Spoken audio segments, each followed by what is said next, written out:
আজকে যারা রাষ্ট্রীয় ক্ষমতায় আছেন যদি এই বিচারের কাজে ত্বরান্বিত না করেন তাহলে এই রাষ্ট্রীয় ক্ষমতায় যারা আছেন তারাও কিন্তু একসময় ফ্যাসিবাদী হয়ে উঠবেন।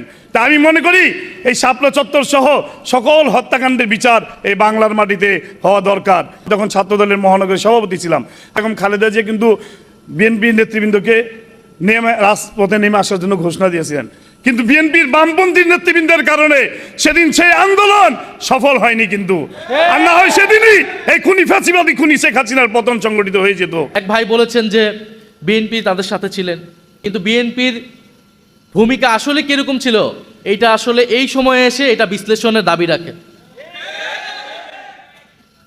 দেশের জনগণের একটা বড় অংশ যখন বিপদগ্রস্ত, এরকম একটা রাজনৈতিক হত্যাকাণ্ড হচ্ছে রাজনৈতিক দল হিসেবে, বিরোধী দল হিসেবে বিএনপির উচিত ছিল সেই আন্দোলনে নেতৃত্ব নেওয়া, আরও বোল্ড ভূমিকা রাখা। আমরা চাই এই হত্যাযজ্ঞের যদি বিচার না হয় তাহলে এই যে বিডিআর বিদ্রোহ বলেন, এই যে বিগত ছাত্র জনতার গণঅভ্যুত্থান, গণবিপ্লব, 1400 ছাত্র জনতার গণহত্যা, এই সমস্ত গণহত্যাগুলি একের পর এক সুসংগঠিত হয়েই যাবে এদেশের মাটিতে। সরকার, রাষ্ট্রযন্ত্র এবং বিভিন্ন রাজনৈতিক এলিমেন্ট তাদেরকে যদি বিচারের আওতায় আমরা আনতে পারতাম, তার বিরুদ্ধে যদি সামগ্রিকভাবে সমাজের এবং রাজনীতির সকল পক্ষ আমরা দাঁড়াতে পারতাম, তাহলে কিন্তু জুলাই গণহত্যা হতো না। হেফাজত ইসলাম রাষ্ট্রীয় ক্ষমতায় যাওয়ার জন্য কিন্তু সেদিন এই হেফাজত শাপলা চত্বরে উপস্থিত হয়নি, তারা উপস্থিত হয়েছিল কিছু ব্লগার। আপনারা জানেন যে সেই আন্দোলনে কেন হেফাজত শাপলা চত্বরে উপস্থিত হয়েছিল। কিছু কথিত ব্লগার ভারতীয় মদতপুষ্ট এই ফ্যাসিবাদ খুনি শেখ হাসিনার শাসনামলে 90% মুসলিম অধ্যুষিত রাষ্ট্রে মুসলমানদের মধ্যে ফেতনা ফাসাদ সৃষ্টি করার জন্য কিছু ব্লগার আল্লাহ এবং রাসূলকে নিয়ে বিভিন্ন ধরনের কটূক্তি করেছিল। এমন ধরনের কটূক্তি করেছিল তখনকার সময় কিন্তু সাধারণ মানুষ জানতো না ব্লগ কী জিনিস, তাদের মধ্যে কোনো এই জানা ছিল না।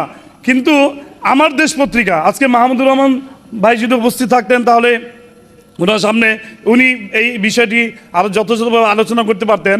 আমার দেশ পত্রিকার মধ্যে কিন্তু এই বিষয়টা যথাযথভাবে তুলে ধরা হয়েছিল যে আল্লাহ এবং রাসূলকে বিভিন্নভাবে কটূক্তি করে কিন্তু মুসলমান এবং মুসলমানদের মধ্যে একটি বিদ্বেষমূলক সহিংসতা ছড়িয়ে দেওয়ার জন্য তখন এই ধরনের ব্লগাররা তৈরি হয়েছিল। হেফাজত শুধুমাত্র সেদিন ইসলামকে রক্ষা করার জন্য কিন্তু উপস্থিত হয়েছিল, তারা কিন্তু রাষ্ট্রীয় ক্ষমতা যাওয়ার জন্য কিন্তু সেদিন 5ই মে সংগঠিত হয়নি। আমরা দেখেছি, আপনারা অনেকেই জানেন, অনেকেই বলেন যে রাত্রে বাতি নিভিয়ে রাত্রের অন্ধকারে যে জেনোসাইডটি হয়েছিল, হত্যাযজ্ঞ সংগঠিত হয়েছিল, এই হত্যাযজ্ঞ রাতে 12টার পরে নাকি সুসংগঠিত হয়েছিল। আসলে কিন্তু ঠিক তা না। আমি নিজে এর প্রত্যক্ষদর্শী। আমার বিরুদ্ধে হেফাজতের 22টি মামলা হয়েছিল, 22টি মামলায় আমাকে দেওয়া হয়েছিল। আমি বিভিন্ন মেয়াদে অনেক দিন কারাবরণ করেছিলাম। এই হত্যাযজ্ঞ শুরু হয়েছিল দুপুর 12টার পর থেকে। শান্তিপ্রিয় মুসলমান ভাইরা দেশ বিদেশ থেকে যখন দেশে থেকে বিভিন্ন জায়গা থেকে যখন শান্তিপূর্ণভাবে মিছিল নিয়ে অংশগ্রহণ করেছিলেন, ঠিক তখনই বাইতুল মুকাররমের মূল প্রদেশ পথে তৎকালীন আমার মনে আছে ঢাকা মহানগর দক্ষিণের স্বেচ্ছাসেবক লীগের সভাপতি দেবাশিসের নেতৃত্বে তখন সন্ত্রাসীরা, পুলিশরা ঐক্যবদ্ধভাবে সাধারণ মুসল্লিদের উপরে হত্যাযজ্ঞ চালিয়েছিল। আমি যখন প্রথম ঢাকায় ছিলাম, যখন এই হত্যাযজ্ঞ সংগঠিত হতে শুরু হলো, তখন আমি পল্টন পার্টি অফিসে, তখন বিএনপির পার্টি অফিসে আমি উপস্থিত হয়েছিলাম। আমি তখন ছাত্রদলের মহানগরের সভাপতি ছিলাম।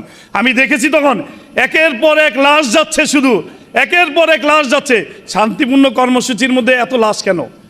তখন থেকেই শুরু হয়েছিল হত্যাযজ্ঞ, 12টার সময় থেকে শুরু হয়েছিল। তা আমাদের মাননীয় তৎকালীন বিরোধী দলীয় নেত্রী দেশনেত্রী বেগম খালেদা জিয়া কিন্তু বিএনপি নেতৃবৃন্দকে রাজপথে নেমে আসার জন্য ঘোষণা দিয়েছিলেন, কিন্তু বিএনপির বামপন্থী নেতৃবৃন্দের কারণে সেদিন সেই আন্দোলন সফল হয়নি। কিন্তু আর না হয় সেদিনই এই খুনি ফ্যাসিবাদী খুনি শেখ হাসিনার পতন সংগঠিত হয়ে যেত। আমরা রাজপথে ছিলাম, আমরা দেখেছি কিভাবে হত্যাযজ্ঞ, রক্ত, লাশের মিছিল। আমরা চাই এই হত্যাযজ্ঞের যদি বিচার না হয় তাহলে এই যে বিডিআর বিদ্রোহ বলেন, এই যে বিগত ছাত্র জনতার গণঅভ্যুত্থান, গণবিপ্লব, 1400 ছাত্র জনতার গণহত্যা, এই সমস্ত গণহত্যাগুলি একের পর এক সুসংগঠিত হয়েই যাবে এদেশের মাটিতে। আজকে যারা রাষ্ট্রীয় ক্ষমতায় আছেন যদি এই বিচারের কাজে ত্বরান্বিত না করেন তাহলে এই রাষ্ট্রীয় ক্ষমতায় যারা আছেন তারাও কিন্তু একসময় ফ্যাসিবাদী হয়ে উঠবেন। তা আমি মনে করি এই শাপলা চত্বর সহ সকল হত্যাকাণ্ডের বিচার এই বাংলার মাটিতে হওয়া দরকার। আপনারা কি চান না এই শাপলা হত্যাকাণ্ড সহ সকল হত্যাকাণ্ডের বিচার বাংলার মাটিতে হোক, আমরা ইনশাল্লাহ চাই। তা আমরা চাই যে আমাদের বিরোধী দলের নেতৃবৃন্দ আছে, সার্জিস ভাই এখানে আছেন, ছাত্র জনতা গণ অভ্যুত্থানের মহানায়ক যিনি নেতৃত্ব দিয়েছেন, যাদের নেতৃত্বে আজকে বাংলাদেশ ঐক্যবদ্ধ হয়েছে, সুসংগঠিত হয়েছে। এদেশের জনগণ কিন্তু এখন এনসিপির দিকে তাকিয়ে আছে। এনসিপির মাধ্যমে এদেশ আবার একটি সুসংগঠিত রাষ্ট্রে পরিণত হবে।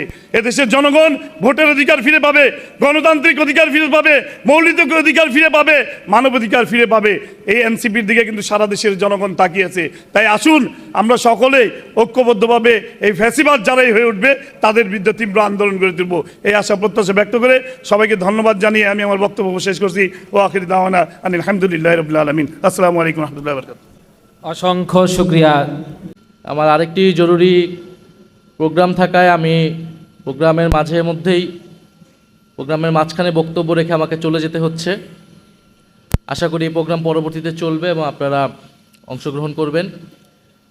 আমি বিশেষভাবে ধন্যবাদ জানাতে চাই ন্যাশনাল ওলামা অ্যালায়েন্স, যাদের আয়োজনে আজকে শাপলা গণহত্যার বিচারের দাবিতে আজকের এই আলোচনা সভা এবং তথ্যচিত্র প্রদর্শনী, এবং যারা আজকের এই আয়োজনে অতিথি হিসেবে এসেছেন, বক্তব্য রাখছেন বা রাখবেন, তাদের প্রতি ধন্যবাদ এবং কৃতজ্ঞতা জানাচ্ছি। আসলে যেই তথ্যচিত্রটি আমরা কিছুক্ষণ আগে দেখলাম, এটার পরে আমরা সবাই আসলে একটু আবেগ আক্রান্ত হয়ে গিয়েছি। আমার বক্তব্য আমি ঠিক সাজিয়ে এসেছিলাম অন্যভাবে, এখন সেটা একটু এলোমেলো হয়ে গিয়েছে। যখন এই ঘটনাটা ঘটে 2013 সালে, আমি তখন 10ম শ্রেণীর ছাত্র। যেহেতু আমি ঢাকা শহরেই বড় হয়েছি, আমি তখন স্কুলে পড়ি, এবং ঢাকা শহরে তখন একটি থমথমে রাত, সেই রাত 5ই মের রাত। আমরা বাসায় বসে টেলিভিশনে দেখতেছিলাম যে সেখানে সব লাইট নিভিয়ে দিয়েছে, আক্রমণ হবে, পুলিশ প্রস্তুতি নিচ্ছে। তবে হঠাৎ করে দেখলাম দিগন্ত টিভি বন্ধ হয়ে গেল, ইসলামিক টিভি বন্ধ হয়ে গেল, এবং সেই রাতে আমরা এরপর অনেক কিছু ভাষা শুনতে পারলাম, কিন্তু আমরা আসল তথ্য জানতে পারি না। কিন্তু শুনতে পেরেছি, পরবর্তীতে নিশ্চিত হয়েছি সেই রাতে কি মর্মান্তিক ঘটনা বাংলাদেশের ইতিহাসে ঘটে গিয়েছিল। শাপলার এই হত্যাকাণ্ড বাংলাদেশের ইতিহাসে, বাংলাদেশের রাজনীতিতে অনেক বড় একটা ক্ষত তৈরি করে গিয়েছে।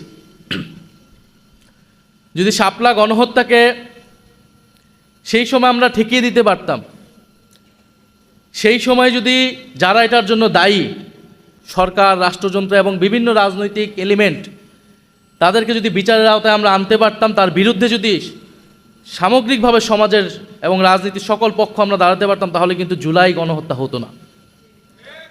শাপলা গণহত্যাকে কোনো না কোনোভাবে তো বৈধতা দেওয়া হয়েছে, তার প্রেক্ষাপট তৈরি করতে অনেকেই ভূমিকা রেখেছে। ফলে সেই সময় সরকারকে জবাবদিহিতা করতে পারা যায় নাই বলে সরকার জুলাইতে আরেকটা গণহত্যা করার সুযোগ পেয়েছে, সাহস পেয়েছিল। শাপলা হত্যাকাণ্ডের অনেকগুলা ডাইমেনশন আছে, অনেকগুলা মাত্রা আছে। তবে একটা কথা বলে রাখা ভালো, আজকে যে আমরা দাবি এখান থেকে উঠাচ্ছি যে 1 যুগ চলে গিয়েছে বিচারহীনতার, আমরা আজকে এসে জুলাই পরবর্তী বাংলাদেশে এসে আমরা এটা বিচারের দাবি জানাচ্ছি, এটা কিন্তু ন্যাশনাল ওলামা অ্যালায়েন্সের দাবি না, এটা এনসিপির দাবি, এটা বাংলাদেশের জনগণের দাবি।